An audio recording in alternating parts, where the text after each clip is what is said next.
안녕하세요. 정보의 신입니다. 여러분, 마지막으로 블루보틀에 가보신 게 언제이신가요? 아마 최근에 블루보틀을 즐겨 찾는 분들은 많이 없으실 것 같은데요. 2019년 당시 국내 1호점으로 등장했던 블루보틀 성수점은 수백 명 인파에 몇 시간씩 줄을 서야 입장할 수 있었을 정도로 그 인기가 대단했습니다. 느림의 미학을 강조하며 머신으로 커피를 내리는 게 아닌 핸드드립 방식을 강조한 프리미엄 커피 브랜드 블루보틀. 하지만 5년 이상이 지난 지금 상황은 어떨까요? 그래서 오늘은 꽤 충격적인 블루보틀의 근황을 알려드리겠습니다.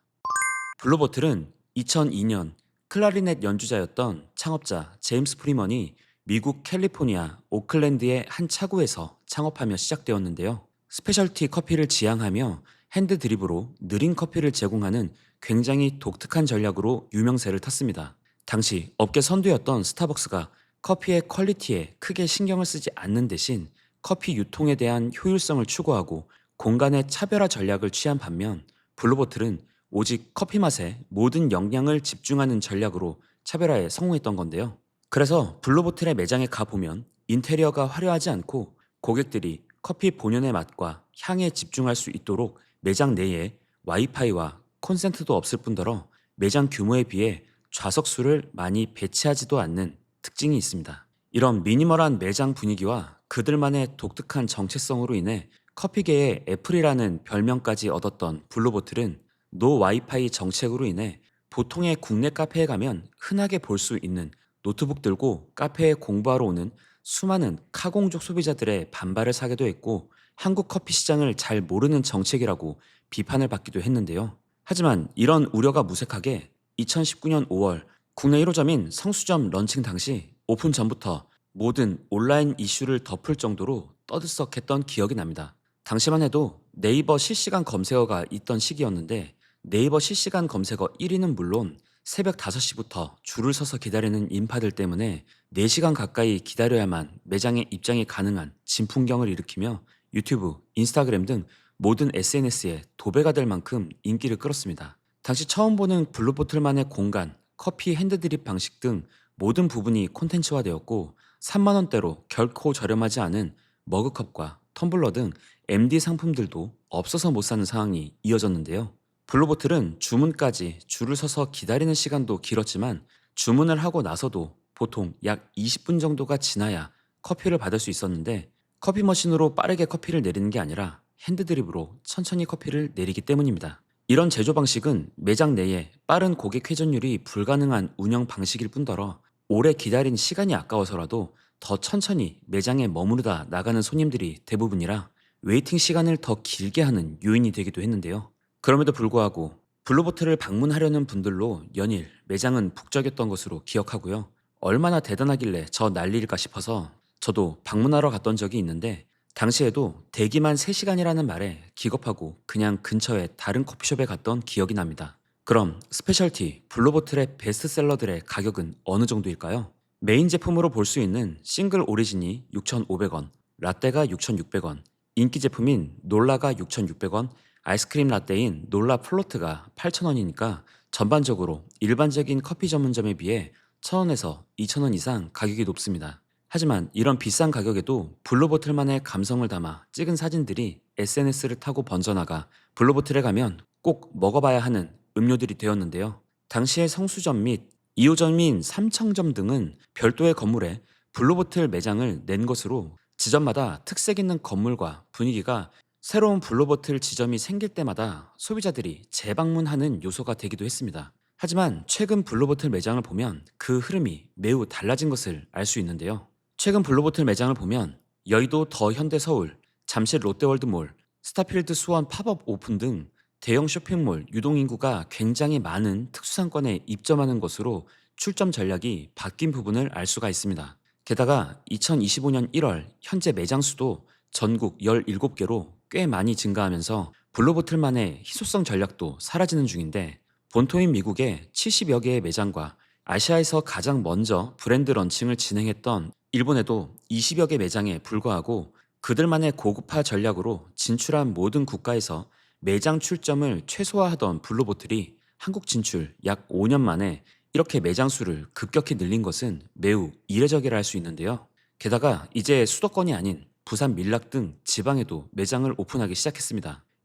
이렇게 매장이 흔해지면 더 이상 블루보틀에 가는 것이 특별하고 희소한 경험이라 느껴지지 않게 되는데요. 그리고 좀 더 냉정히 말하면 이제 블루보틀은 브랜드 자체의 경쟁력으로 손님들이 방문하는 것이 아닌 대형 쇼핑몰의 유동인구발로 이용객이 유지되는 구조가 되어가고 있습니다. 이는 앞서 희소성 전략을 버리고 대형 특수상권에 입점하며 매출액을 늘린 노티드, 런던 베이글의 모습을 보는 듯한데요. 희소성 전략에 따른 매출 성장의 한계를 느끼고 운영 전략이 변화되는 것인데 더욱 안타까운 것은 이 과정에서 브랜드의 정체성을 잃어버리는 것입니다. 블루보틀의 매장 분위기도 온전히 블루보틀 건물에 자신들만의 색깔이 강했던 성수점, 삼청점에 비해 잠실 롯데월드몰이나 여의도 더 현대 서울 매장을 보면 양산형 커피숍을 보는 느낌이 드는데요. 그럼 왜 이렇게 급격한 전략의 변화가 온 걸까요? 블루보틀의 한국 법인인 블루보틀 커피 코리아 유한회사의 실적 현황을 보면 그 이유를 알 수가 있는데 2024년 재무 현황은 아직 결산 자료가 나오지 않은 관계로 2023년까지의 실적을 살펴보자면 매출은 매장 수가 증가한 것에 비례해 연매출 264억 9천만 원으로 전년 대비 19%가 증가했지만 2023년 영업이익은 19억 4천만 원으로 전년 대비 17% 정도가 감소했고 당기 순이익은 7억 6천만 원으로 무려 43.4%나 감소한 것을 알 수가 있는데요. 모든 매장을 직영점으로 운영하는 블루보틀이 매장 수를 늘리며 증가한 임대료 및 인건비보다 매출액 증가가 적었기 때문에 영업이익과 당기순이익의 대폭 감소가 일어나는 상황이라고 보시면 되겠습니다. 실제 2019년 성수점의 뜨거운 인기에 블루보틀은 한국법인 설립 1년 만에 자본금을 1억에서 18억으로 17억 원이나 증자했는데요. 이는 입점 예정 지점의 임대차 보증금 성격의 자본으로 실제 2019년 7월 삼청점, 8월 역삼점, 9월 압구정점 오픈에 이어 2020년 5월에 5호점인 광화문점을 오픈하며 공격적으로 규모를 키웠습니다. 블루보틀이 미국과 일본에 이어 전 세계에서 세 번째 매장을 낸 국가로 한국을 선정했던 만큼 국내 시장을 기회의 땅으로 여겼기에 과감한 투자를 진행한 것으로 보이는데 하지만 브랜드 런칭 이후 1년도 안 되어서 그 뜨거웠던 대중의 관심과 SNS에서의 인기는 거짓말처럼 사라져버렸습니다. 그리고 이후 지금까지 오픈 초기 같은 퍼포먼스를 보여주지 못하는 상황에서 앞서 말씀드렸듯이 대형 유통 상권으로 매장 출점 전략에 변화를 주며 반등을 노리는 모습인데 이런 상황은 비단 블루보틀만의 문제는 아닙니다. 사실 국내에 2010년대 중반부터 쉐이크쉑을 비롯해 해외 유명 브랜드가 국내에 등장할 때마다 세간을 떠들썩하게 하며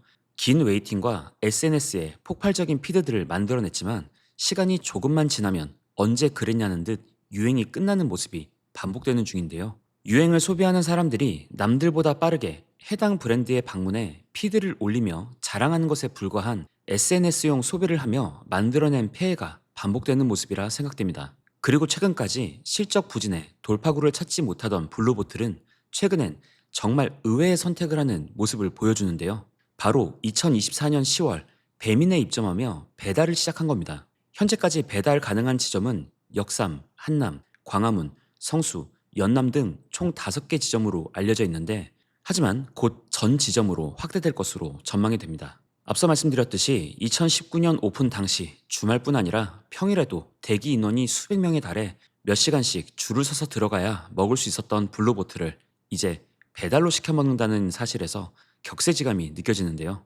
느린 커피를 제공하는 굉장히 독특한 전략으로 성공한 블루보틀이 빠른 배달이 생명인 국내에서 배달을 시작한 건 이제 한국에선 아예 브랜드의 정체성을 포기한 것으로 보입니다. 그리고 이런 자기 부정에 가까운 블루보틀을 더 이상 소비자들이 프리미엄 브랜드로 봐줄까도 의문인데요. 현재 블루보틀 매장에 가면 예전 같은 웨이팅도 없어 아주 쾌적하게 이용할 수 있는 평범한 커피 전문점이 되어버린 모습이고요.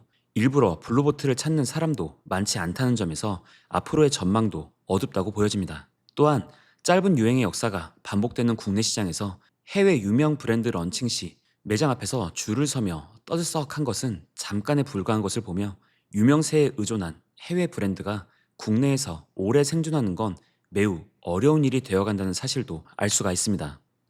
느림의 미학을 강조하고 눈앞에서 커피가 핸드 드립되는 모습을 보며 스페셜티 시장의 강자로 자리매김하던 블루보틀이 배달 커피로 전락하는 모습은 참 아이러니한데요. 과거 와이파이 제공 안 한다고 고집 부리다가 매출과 이용객 감소에 두 손 두 발 들고 와이파이와 콘센트 모두를 제공하는 정책으로 뒤늦게 바뀌었던 커피빈처럼 블루보틀 매장에도 이제 와이파이가 등장할지 지켜볼 일입니다. 오늘 영상도 유익하셨다면 구독, 좋아요, 알림 설정, 댓글로 응원 부탁드리고요. 저는 다음 영상으로 다시 찾아뵙겠습니다. 오늘도 시청해주셔서 감사합니다.